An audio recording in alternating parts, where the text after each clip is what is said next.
नमस्कार। आज हम लोग कक्षा 12 सामान्य हिंदी काव्यखंड में पहला पाठ भारतेंदु हरिश्चंद्र जी का प्रेम माधुरी रचनाओं को पढ़ेंगे। सबसे पहले हम लोग भारतेंदु हरिश्चंद्र का जीवन परिचय, जो कि बोर्ड परीक्षा में 4 अंक का आता है, वह पढ़ेंगे।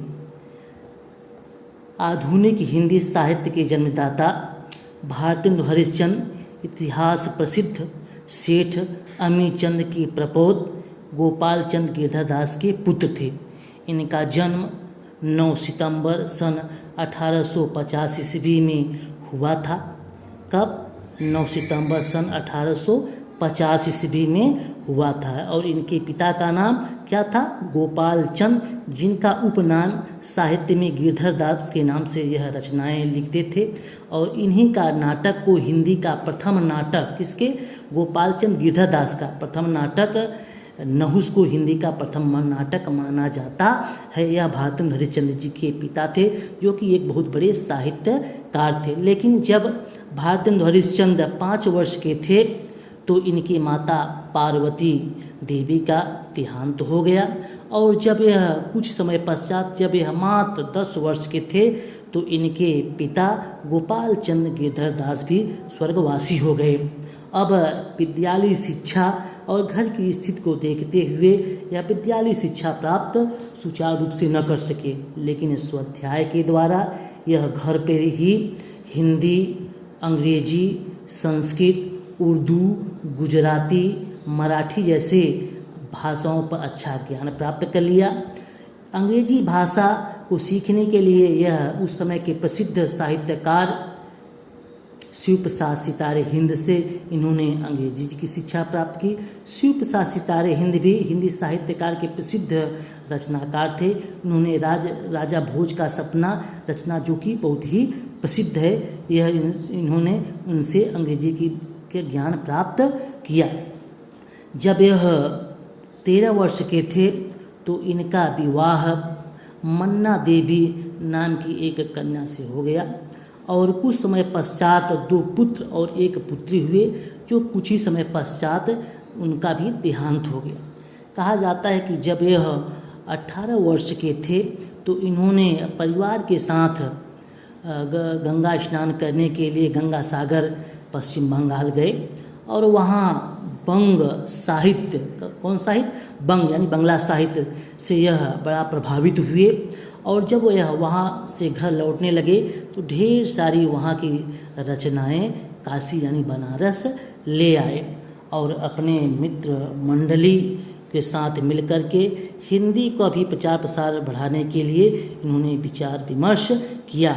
और यह मात्र 18 वर्ष की अपनी उम्र में, कब? 1868 ईस्वी में, जब यह मात्र 18 साल के थे, तो इन्होंने कवि वचन सुधा पत्रिका का इन्होंने संपादन किया। और सन 1873 ईस्वी में हरिश्चंद्र मैगजीन, जो कि 8 अंक निकलने के पश्चात इन्होंने इसका नाम हरिश्चंद्र चंद्रिका इन्होंने रख दिया। उस पत्रिका का भी इन्होंने संपादन किया। लेकिन इन्होंने देखा कि पत्र पत्रिकाओं में महिलाओं के लिए कोई भी पत्र पत्रिकाएँ नहीं हैं, अतः महिलाओं के उपयोगी के लिए बाला बोधनी जैसे पत्रिका का इन्होंने संपादन किया। इतना ही नहीं, इन्होंने अपने मित्र प्रताप नारायण मिश्र को कानपुर से, जो कि ब्राह्मण पत्रिका का संपादन कर रहे थे, प्रयाग से बालकृष्ण भट्ट जी, जो कि हिंदी प्रदीप, कौन सी पत्रिका? हिंदी प्रदीप पत्रिका का संपादन कर रहे थे। और इतना ही नहीं, मिर्ज़ापुर से बद्री नारायण चौधरी प्रेमघन जिनका उपनाम था, क्या था नाम? प्रेमघन जैसे अपने साहित्यकारों से इन्होंने हिंदी साहित्य का प्रचार प्रसार करने के लिए इन्होंने प्रेरित किया। लेकिन यह मात्र जब 34 साल 4 महीने के थे, तब 6 जनवरी सन 1885 ईस्वी में इनका स्वर्गवास हो गया। कब? 6 जनवरी सन 1885 ईस्वी में इनका इस संसार से ये विदा हो गए। लेकिन इतने कम उम्र में भी इन्होंने लगभग 172 छोटी बड़ी रचनाएं लिख करके अपना नाम अमर कर लिया। इन्होंने नाटक, काव्य, निबंध, यात्रा वृत्तांत, उपन्यास जैसे अनेक विधाओं में रचनाएं इन्होंने लिखा।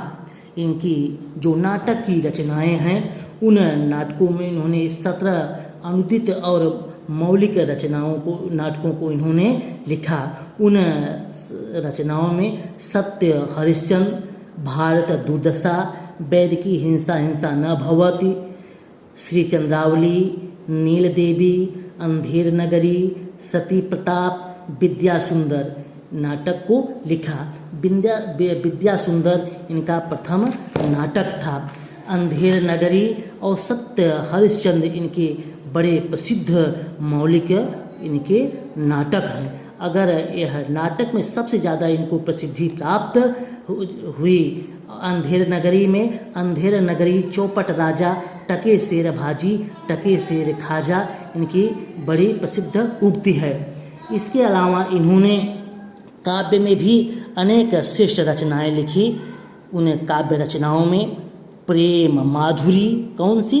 प्रेम माधुरी, प्रेम प्रलाप, प्रेम तरंग, प्रेम सरोवर, प्रेमा सुवर्षण, प्रेम फुलवारी जैसे श्रेष्ठ काव्य की रचनाएं लिखी।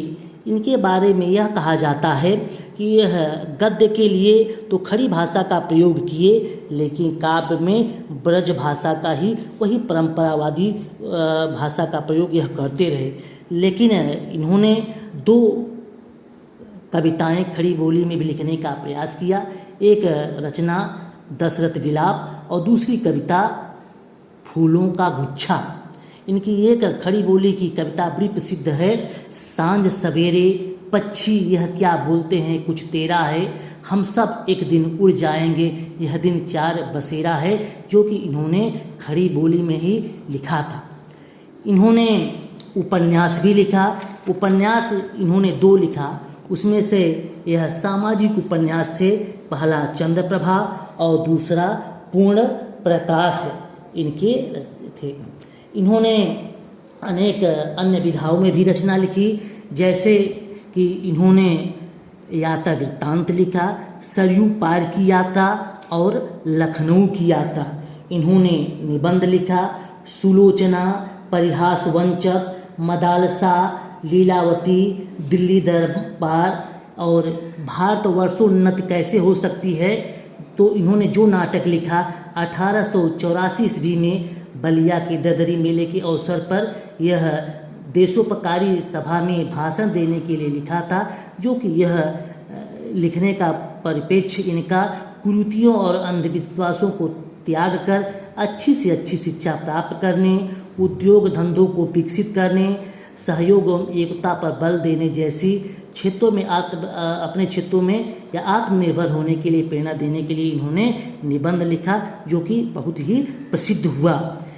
इनको 1880 ईस्वी में भारतेंदु की उपाधि से साहित्यकारों ने इनको उपाधि दिया, क्योंकि इनका नाम तो हरिश्चंद्र था। लेकिन 1880 ईस्वी में उस समय के पत्रकारों और संपादकों ने इनको भारतेंदु की उपाधि से अलंकृत किया।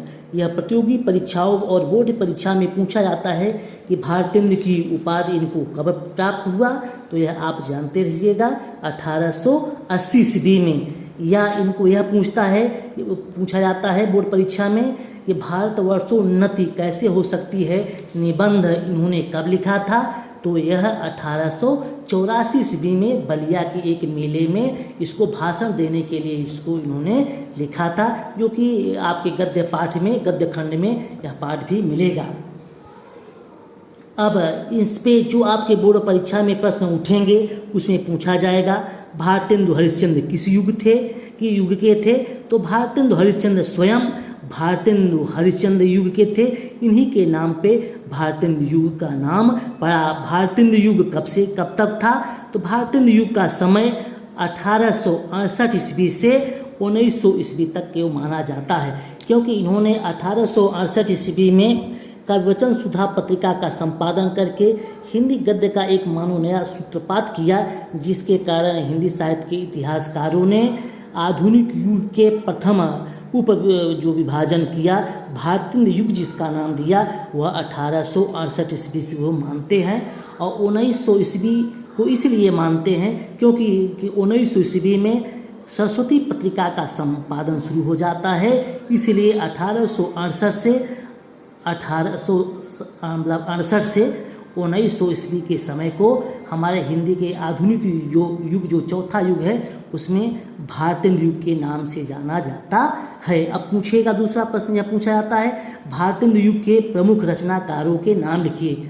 तो प्रताप नारायण मिश्र, बालकृष्ण भट्ट, बद्री नारायण चौधरी प्रेमघन, ठाकुर जगमोहन सिंह, अंबिका दत्त व्यास या अनेक बाबू तोताराम जैसे भारतेंद्र युग के श्रेष्ठ साहित्यकार हैं। दूसरा प्रश्न यह भी आपसे पूछा जाएगा कि प्रमुख पत्रिकाओं से संबंधित, क्योंकि 10 नंबर का आपको हिंदी साहित्य के इतिहास में से आपको रचनाएं, पत्रिका से संबंधित समय से लेकर के पूछा जाता है। तो पत्रिकाओं में बालकृष्ण भट्ट का पत्रिका, जो कि इन्होंने हिंदी पत्रिका का संपादन किया था, प्रताप नारायण मिश्र जो इन्होंने कानपुर में ब्राह्मण पत्रिका का संपादन किया था, या प्रेमघन का जिन्होंने आनंद कादम्बनी और नागरी नीरद जैसी पत्रिकाओं का संपादन किया था। यह परीक्षाओं में पूछा जाएगा, इसको आप लोग अपनी कॉपी में लिख लीजिएगा। यह था भारतेंद्र हरिश्चंद्र का जीवन परिचय। धन्यवाद।